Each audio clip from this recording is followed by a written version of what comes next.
and today we're going to a book named Geronimo Stilton and Thea Stilton and the Sacred City. Let's start. Hello, I'm Thea. I'm Geronimo Stilton's sister. As I'm sure you know from my brother's best-selling novels, I'm a special correspondent for the Rodent Gazette, Mouse Island's most famous newspaper. Unlike my Freddy Mouse brother, I absolutely adore traveling, having adventures, and meeting rodents from all around the world. The adventure I want to tell you about begins at Mouseford Academy, the school I went to when I was a young mouseling. I had such a great experience there as a student that I came back to teach a journalism class. When I returned as a ground mouse, I met 5 really special students: Colette, Nikki, Pamela, Paulina, and Violet. You could hardly imagine 5 more different mouselings, but they became great friends right away, and they liked me so much that they decided to name their group after me, the Sia Sisters. I was so touched by that, I decided to write about their adventures. So, turn the page to read a fabulous adventure about the Sia Sisters. A message cut short. I had just come back from a fabulous vacation to Mouse Island's Nature Reserve Park. I spent 3 days hiking all the way to the lake. The trip was intense, filled with adventure, and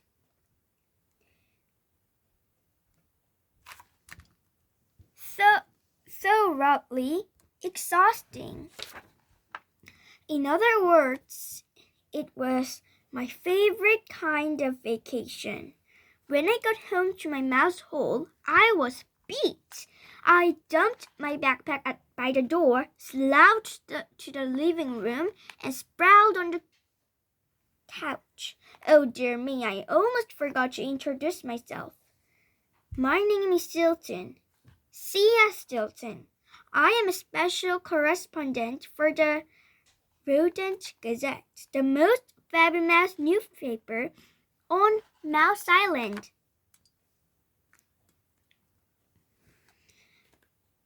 Usually, I love nothing more than to be on the open road, feeling the wind in my fur. But just this one, I was really happy to be home. I closed my eyes for the moment. When I opened them, I saw the light on my answering machine blinking. I gathered the little strings I had left and pressed play. As a journalist, I have to stay in touch with my contacts. And it doesn't pay to fall behind on my squeak mail. First message. Hi, Thea. I wanted to ask you about your catamaran. Oh, I forgot you were on vacation. Click. The squeak belonged to my friend Penelope Poisonfur.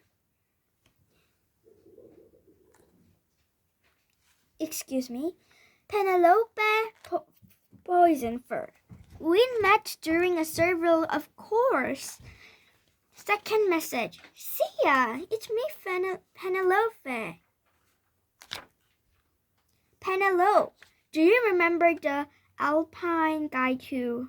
Oh, for the love of cheese, are you still away? Click. Third message. Hello, Thea. I was calling to find out if... Alright, you're still on that trip. Click. The 4th, 5th, and 6th messages were also Penelope. All Right already, Sia. Are you ever planning to come home? Click. When I heard the seventh message, I jumped up from the couch. Hi, Sia. It's Paulina. I'm in Cutco. I need a click. Crispy cheese fritters. The answering machine had run out of memory. Paulina's message had been cut off. What was Paulina doing in Cusco, Peru? Why wasn't she with the other sisters and Mouseford Academy on Whale Island? Despite my exhaustion, my paws were itching to find out. Oh, I'm so tired. I haven't explained who the CS sisters are yet. I fonder of those 5 mouselings than I am of my own fur. I first met Colette, Nikki, Pamela, Paulina, and Violet at Mouseford Academy when I was teaching a course on adventure journalism. It was almost as if I'd adopted them. I feel like their big sister. My eyes moved toward my laptop, which was sitting on my desk. Suddenly, a thought occurred to me. Of course, Paulina never went anywhere without her laptop. I hurried over and checked my email. My hunch was right. Paulina had sent me a long email. It was the latest installment in the adventures of the Sia sisters. This time, my 5 dear mouselings were in South Africa, in faraway Peru. The email was accompanied by beautiful digital photos. And that's not all. The music of the Andes played from my computer. How amazing! I felt like I was there in Peru with 5 of my favorite rodents by my side. As soon as I finished reading Paulina's notes, I knew I had the subject of my next book, The Secret City. It all started in Whale Island one warm spring morning. Chapter 2. Here's how it all began. The sun was high in the sky and blazing brightly. It was hotter than a freshly grilled cheese sandwich. On Whale Island, it was hard to find more than a square inch of shade. The Thea sisters had been hanging out in hotwoods for hours.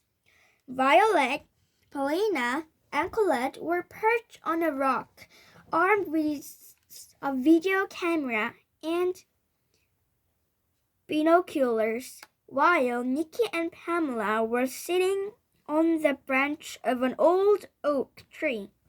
Nikki had her camera ready, and Pamela was holding a powerful microphone capable of capturing even the faintest chirp. The object of their attention was a small hole on the face of Mount Landslide. A couple of hawks had built a nest there. The 5 mouselings wanted to capture the moment when the eggs hatched. If they could get the scoop for the school blog, it'd be bigger than a slightling of the loudmouth monster. They'd be sure to get the best grade in their writing class. It isn't easy to get close to a hawk's nest. Violet signaled her friends with one paw. Something was moving in the nest. The time had come at last. Right at that moment, ring! Paulina's cell phone began ringing. Paulina was so surprised.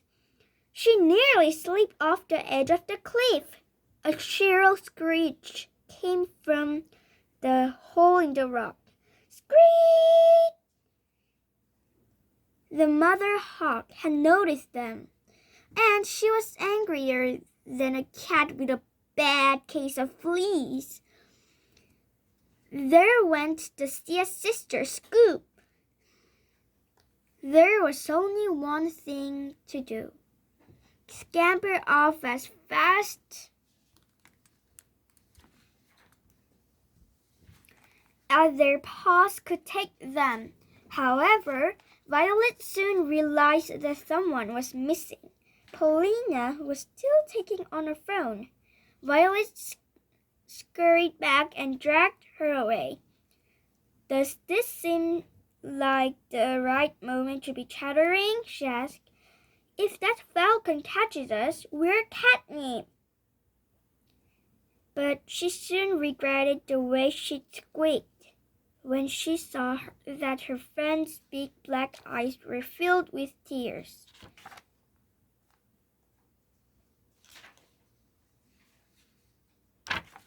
More than friends.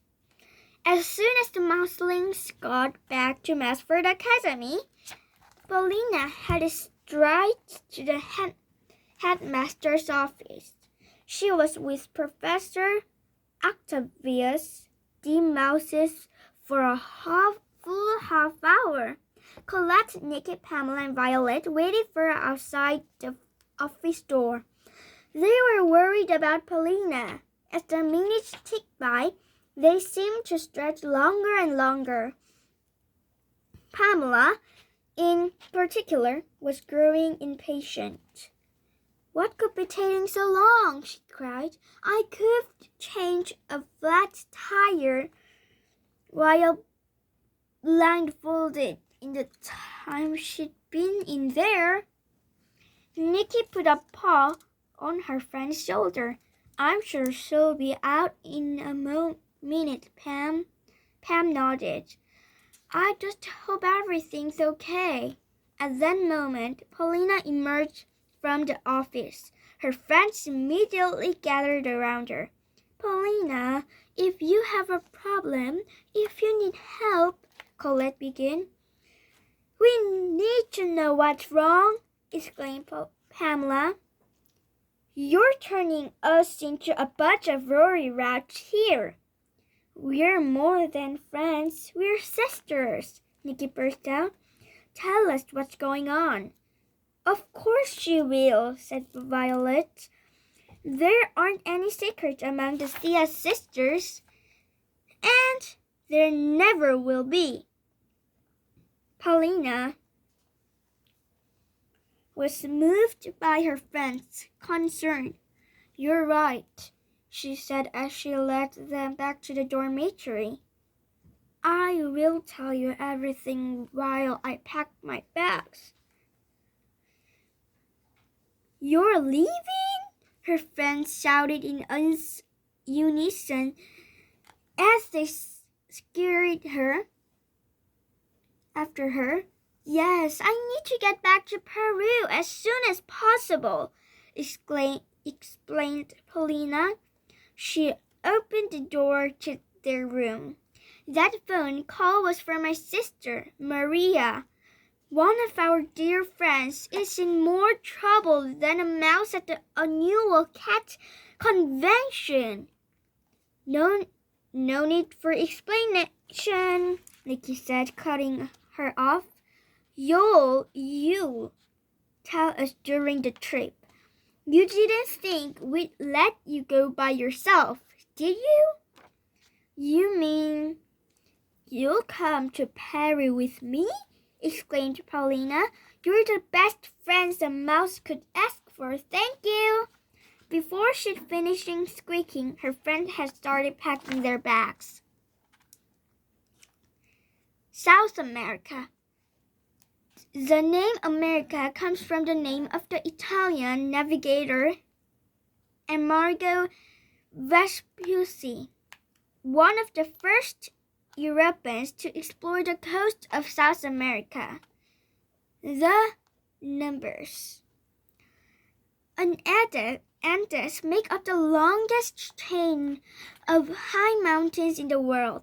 They extend for more than 5,000 miles and over 7 countries: Venezuela, Colombia, Ecuador, Peru, Bolivia, Chile, and Argentina. Many peaks are more than 2 million feet high. Himalayas are higher. Like Titicaca, the highest navigable lake in the world, is 200,000 feet above sea level. It is located on the border between Bolivia and Peru and was a scarred place for the Incas. Today I read chapter 1 to chapter 3, and see you next time. Bye!